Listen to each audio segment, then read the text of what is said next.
50 సంవత్సరాల అరాచక పాలనకి 50 సంవత్సరాల అరాచకత్వానికి హింసకి ప్రజాస్వామ్యాన్ని పాతరేసి ఎవరిని కూడా ఓటు వేయకుండా ప్రతి ఎన్నికల్లో రిగ్గింగ్ చేసుకుని మేము గొప్ప నాయకులు అని చెప్పుకునే వైఎస్ కుటుంబం, ముఖ్యంగా వైఎస్ జగన్మోహన్ రెడ్డి పులివెందుల ఎమ్మెల్యే సొంత నియోజకవర్గంలో జడ్పీటీసీ ఉప ఎన్నికల్లో భారీ తేడాతో ఓటమి చెందింది వైసీపీ పార్టీ.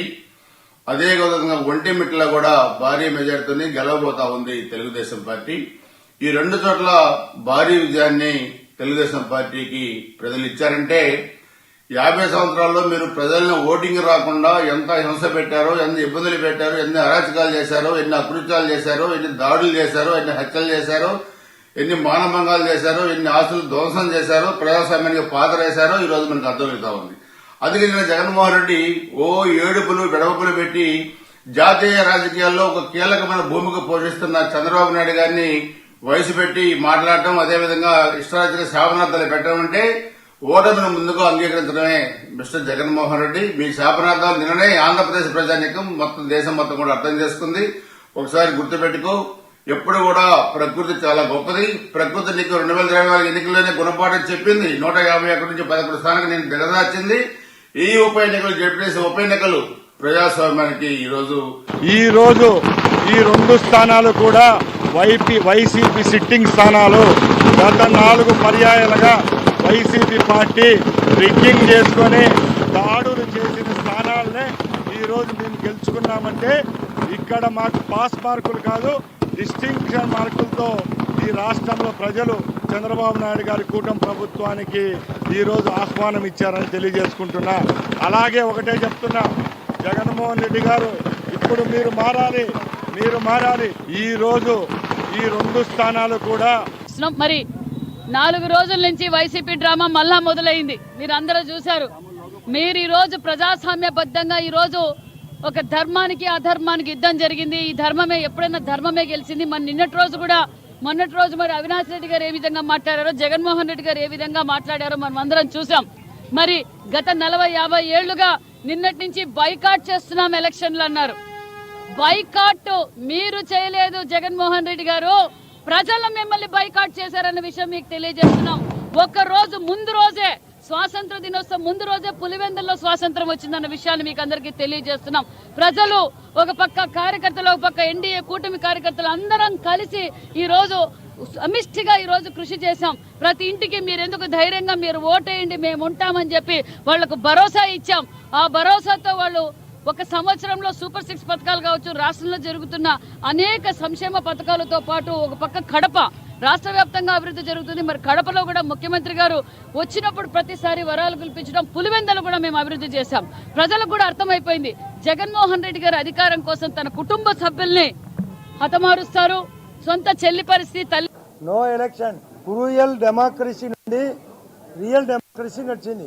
అరిచి గీపెట్టిన గగ్గోలు చేసిన చంద్రబాబు నాయుడు గారి యొక్క 14 నెలల పాలన, మోడీ గారి యొక్క 11 సంవత్సరాల పాలన, స్థానిక పరిస్థితులు, వాళ్ళు చేసిన దోపిడీ, వాళ్ళు చేసిన హత్యలు, వాళ్ళు చేసిన అరాచకాలు, వాళ్ళు చేసిన అరటి దోపిడీ, చీనీ దోపిడీ, కనీసం చెరువుకు ఇప్పించలేని పరిస్థితి, ఇండ్లను దొంగ అకౌంట్లు రాసుకున్నారు, పాడా పనుసు ఫ్రాడ్ చేసినారు. ఆ పరిస్థితులను దృష్టిలో పెట్టుకొని మేమందరం మూకమ్మడిగా ప్రచారం. ఇది ప్రజా విజయం, ఇది వైఎస్ఆర్ వాళ్లకు తిరుగుబాటు విజయం. అవినాష్ రెడ్డి ఆ రోజే 6 సంవత్సరాల కిందట సొంతంగా నిలబడి వివేకానంద రెడ్డిని హత్య చేయించి అలా జంటతో భారతి జగన్ రెడ్డికి తెలిసే ఈ హత్య జరిగింది. వాళ్లే సొంతంగా కడిగించి పోలీసులు నోరు మూయించి చేసిన విజయం బయటకు వచ్చింది, చేసిన పరిస్థితులు బయటకు వచ్చినాయి. కాబట్టి వాళ్ళని దృష్టిలో పెట్టుకుని ఎలక్షన్ జరిగింది. ఆ రోజు భర్తగా రవీంద్రనాథ్ రెడ్డి 8 సంవత్సరాల కిందట గెలవడం జరిగింది. ఈ రోజు ఆయన భార్య లతమ్మ గెలిచింది. దీన్ని దృష్టిలో పెట్టుకోండి, సిగ్గుండాల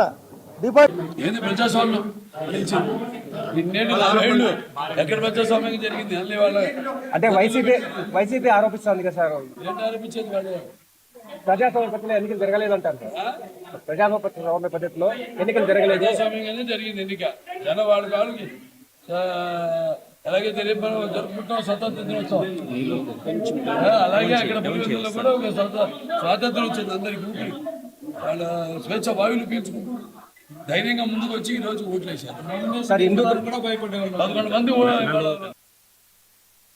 తర్వాత ఈ రోజు జరిగిన ఈ ఎలక్షన్, మొన్న జరిగిన ఎలక్షన్ కానీ ఈ రోజు జరిగిన కౌంటింగ్ కానీ చూస్తే ఇది మొత్తంగా ప్రజా విజయం. మొత్తం మా కూటమి సభ్యులంతా, తర్వాత మా జిల్లాలో ఉండే ఎమ్మెల్యేలు, మిగతా వాళ్ళందరూ సమిష్టి కృషి ఇది. తర్వాత ఒక్కటి, జగన్మోహన్ రెడ్డి గారు ఎప్పుడు దేవుని స్క్రిప్ట్ అని చెప్తుంటారు కదా, అతనికి వచ్చిన సీట్లు వచ్చి 11. ఇక్కడ నామినేషన్లు ఎన్ని పడినాయి? పులివెందుల్లో 11, ఒంటిమిటలోనే 11 పడినాయి. అంటే ఇది దేవుని స్క్రిప్ట్. 11 నామినేషన్లతో వేసి అతను డిపాజిట్ కోల్పోవడం, ఇది దేవుని స్క్రిప్టు. సార్ ఈ 5 ఏళ్లలో మమ్మల్ని సర్వనాశనం చేశాడు. ఎగ్జాంపుల్కు పాడా అని చెప్పేసి 200 నుంచి 250 కోట్ల బిల్లులన్నీ పెండింగ్ పెట్టాడు. ఎలక్షన్ అయిపోయి కౌంటింగ్కి మధ్యలో ఆయనకు అవకాశం ఉంటే 400 కోట్లు మెడికల్ హాస్పిటల్కి వేసాడు. కానీ మేము కార్యకర్తలంతా ఇట్లా ఇబ్బందులు ఉన్నామంటే మా కార్యకర్తలకు కూడా అతను ఇచ్చి సావలేదు. కాబట్టి మేము మొత్తం అతనికి సహకరిస్తాం. అతని అహంకారానికి, అతను ఎక్కడో ఆకాశంలో కూర్చున్నట్టున్నాడు. అతని అహంకారానికి అతను బాగా కొవ్వు పట్టి ఉన్నాడు సార్. మేము ఖచ్చితంగా ఆ కొవ్వును ఖచ్చితంగా కరిగిస్తాం. ఈసారి ఎలక్షన్స్లో మీకు సపోర్ట్ చేస్తాం.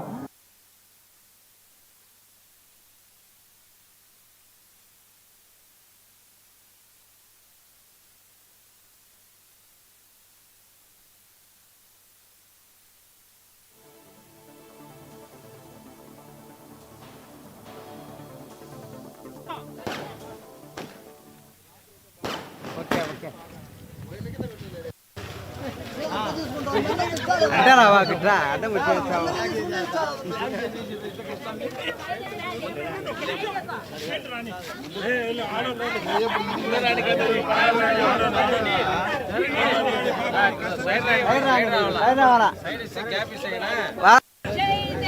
తెలుగుదేశం